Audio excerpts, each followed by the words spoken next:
Selamat malam Mas, sebelumnya perkenalkan nama saya Malika Syarifah Dewi, NRP belakang 032.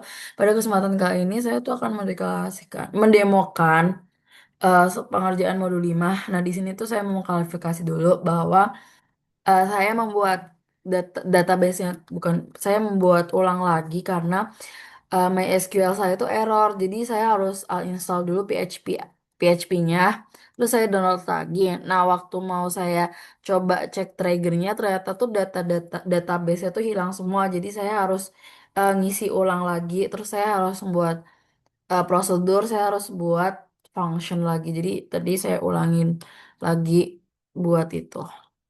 Nah, di sini saya mendapatkan soal nomor 5, di mana pada soal pertama kita tuh disuruh buat trigger. Nah, langkah pertama tuh kita disuruh buat tabel log pendaftaran. Ini kayak biasa aja, create table log pendaftaran, terus ID log, tipe data itu integer, terus ada ID peserta sesuai sama ketentuan di sini. Terus habis itu ada waktu log, tipe data itu datetime gitu. Nah, nanti udah muncul di sini juga, nanti bakal muncul di strukturnya. Nah, terus buat langkah kedua, kita tuh disuruh buat trigger yang bernama catat pendaftaran. Nah, ini buat format query dari trigger. Yang pertama tuh ada delimiter, terus habis itu yang kedua tuh ada create trigger. Ini buat nama triggernya catat pendaftaran. Nah, di sini kita suruh berjalan after insert. Jadi after insert di ada tabel pendaftaran.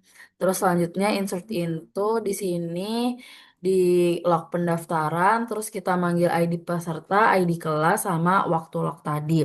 Nah, buat value-nya itu ada new ID, jadi ID peserta yang baru, terus habis itu ada ID kelas, sama ini buat waktunya itu no, jadi setiap kita nanti insert into, insert into, nanti itu bakal ada waktunya gitu, nanti waktu itu bakal keluar.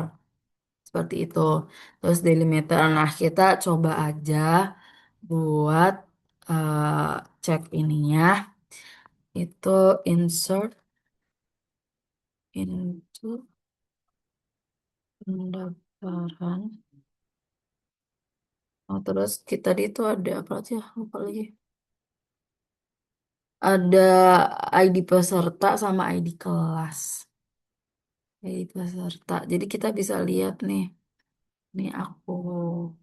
Ya misalnya ID peserta 2, ID kelasnya 1 ya. Terus, salah. Ini ID peserta dulu, peserta, koma, ID underscore kelas. Nah, terus baru kita tulis value-nya, value-nya itu 2,1 value.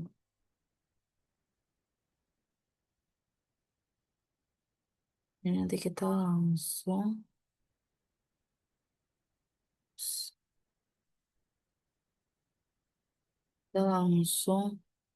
run aja. Terus nanti di log pendaftaran ini nanti bakal muncul nah hasilnya. Jadi ini ada ID lognya tadi kan, ID pesertanya 2, ID kelasnya 1. Nah, waktu lognya itu pada jam saat ini 19.47 seperti itu. Itu contoh dari trigger yang pertama. Nah, buat soal yang kedua, kita itu disuruh buat masih sama. Kita disuruh buat trigger lagi, tapi di sini kita tuh buat ngecek status, buat update status. Nah, langkah pertama yang diminta ini kita tuh disuruh buat tabel yang namanya tuh log status kelas, sama ada ID log, tipe datanya tuh integer, terus abis itu ada ID kelas, habis itu ada status lama, ada status lama juga, terus ada status baru, sama ubah waktunya itu timestamp. Disuruh pakai default current timestamp seperti itu. Nah, nanti juga bakal masuk juga ke strukturnya karena namanya juga create table. Nah, ini buat formatnya.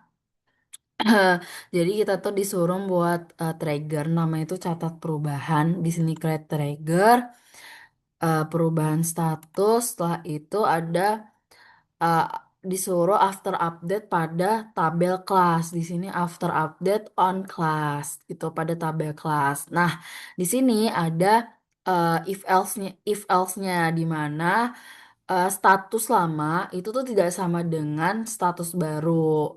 Nah, terus insert into di log status tadi diambil ID kelas, status lama sama status baru. Nah, buat value-nya itu buat apa new ID kelas, ID kelas yang baru, terus habis itu status lama sama new status seperti itu.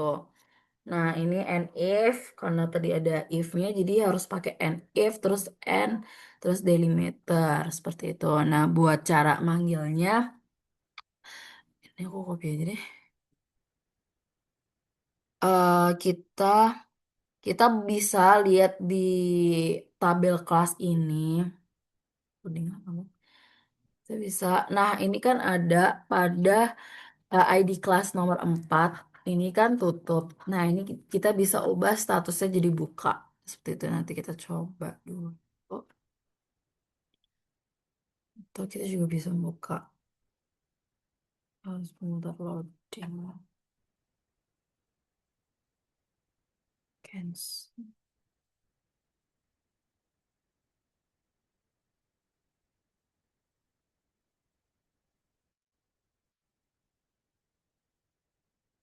Kita misal mau ubah yang awalnya buka tadi jadi tutup. Gimana sih? Tutup. Nah, misal pada ID kelas nomor 2 tadi kan buka ya. Mana guanya? Oh, ini apa?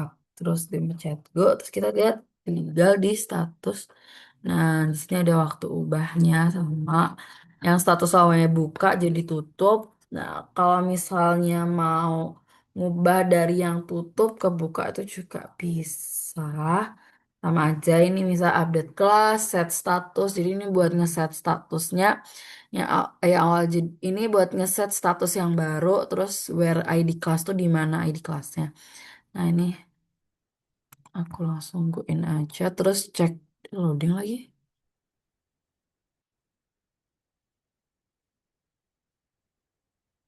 Pokoknya nanti di status kelasnya tuh dia bakal berubah, jujur loading.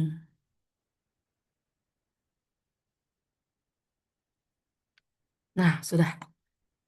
Hmm. Nah, nanti di sini yang awal status lamanya tutup, jadi status barunya itu buka, seperti itu. Nah, lanjut aja buat soal yang ketiga. Soal ketiga itu kita tuh disuruh buat prosedur. Nah, di sini kita disuruh ada prosedur in sama parameternya tuh in sama output seperti itu. Nah, di sini ada nama prosedurnya itu cek peserta. Nah, selanjutnya itu kita kayak ngedeklarasiin parameter in P ini namanya PID peserta, tipe data itu integer, terus parameter out ya itu ini tipe data itu varchar.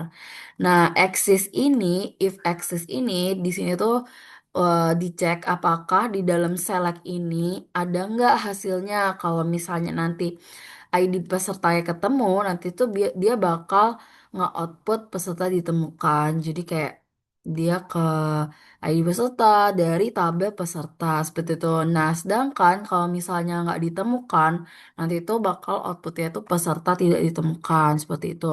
Nah, buat cara ngecek prosedur itu tinggal pakai call aja. Jadi, nah buat ngecek, nah buat tabel prosedur itu ada di sini. Jadi ini ada prosedur sama function. Jadi tinggal Rovi. Nah, buat ini sebenarnya add n itu sebenarnya bebas kalau kalian mau add atau juga bisa. Kita coba. Nah, di sini nanti langsung ketemu peserta ditemukan seperti itu nih. At A, peserta ditemukan. Terus nanti dikasih tahu nama pesertanya itu Haikal Farah seperti itu. Itu buat contoh dari prosedur. Nah, selanjutnya buat soal yang nomor 4 sama itu masih terkait dengan prosedur, di mana kita tuh di sini tuh lebih mengecek cek status kelasnya. Nah, di sini kita disuruh membuat prosedur namanya itu ada cek status kelas. Nah, ada parameter innya itu PID kelas, tipe data itu integer, terus buat parameter outnya itu ini namanya P underscore status, tipe data itu varchar.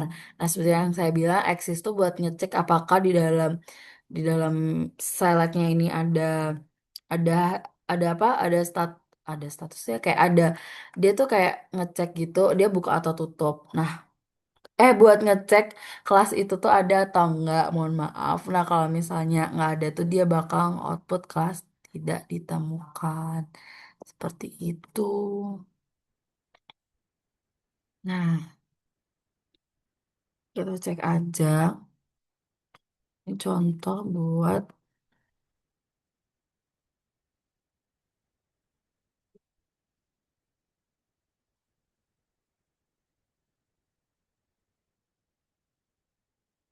di sini. Ini nanti tadi informasinya adalah kelasnya tutup karena pada trigger tadi kita kan udah ubah ya buat yang kedua.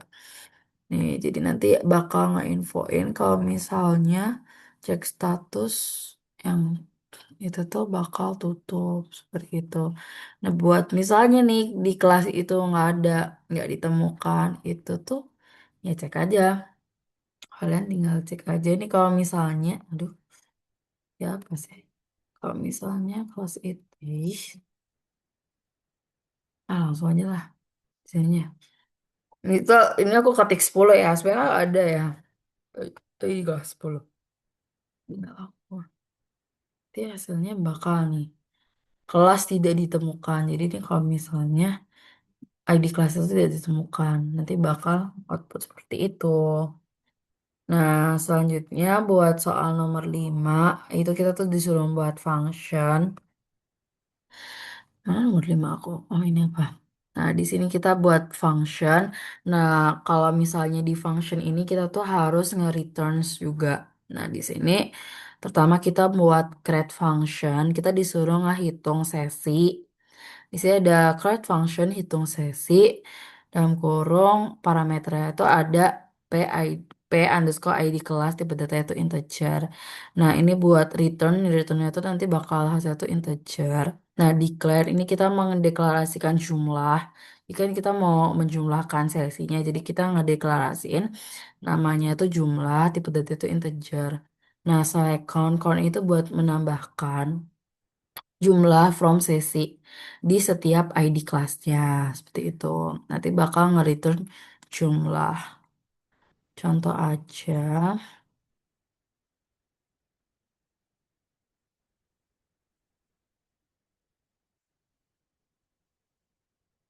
Kan di sini ada ID kelasnya kan. Nih, ini ada ID.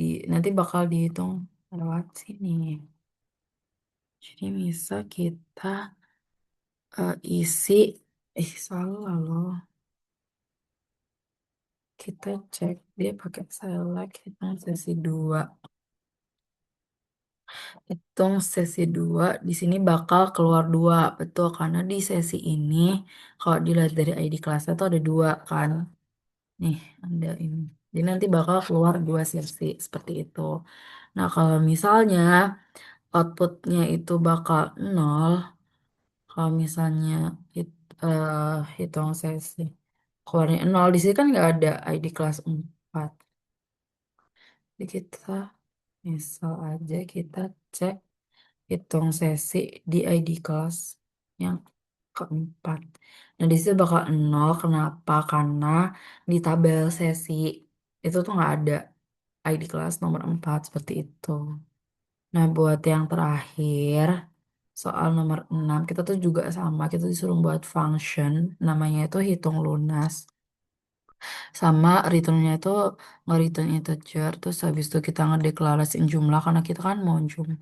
mau jumlahin ID peserta yang statusnya itu sudah lunas kan ya.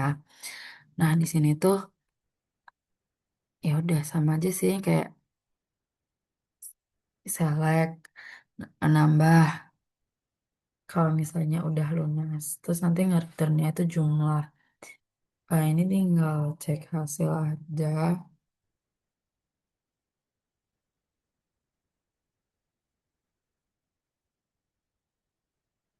Misalnya hitung ID pendaftarannya.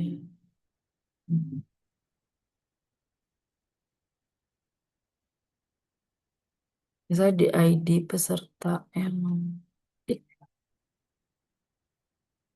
yang satu.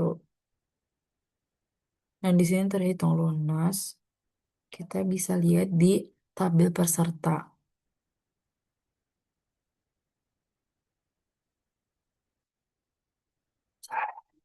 Nah, di sini betul ya. Nah, di sini tulisannya tuh ID peserta nomor satu tuh lunas seperti itu. Kalau misalnya eh hasilnya itu nol,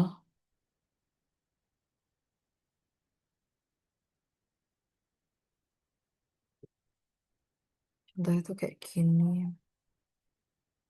Nah, dia tuh buat ini tuh nol. Kenapa? Karena di sini tulisannya belum lunas seperti itu. Nih belum lunas seperti itu. Mungkin itu saja Mas yang dapat saya sampaikan. Mungkin kalau misalnya ada penjelasan saya kurang jelas atau saya ada terdapat kesalahan kata dalam berbicara, mohon dimaafkan. Terima kasih. Assalamualaikum warahmatullahi wabarakatuh.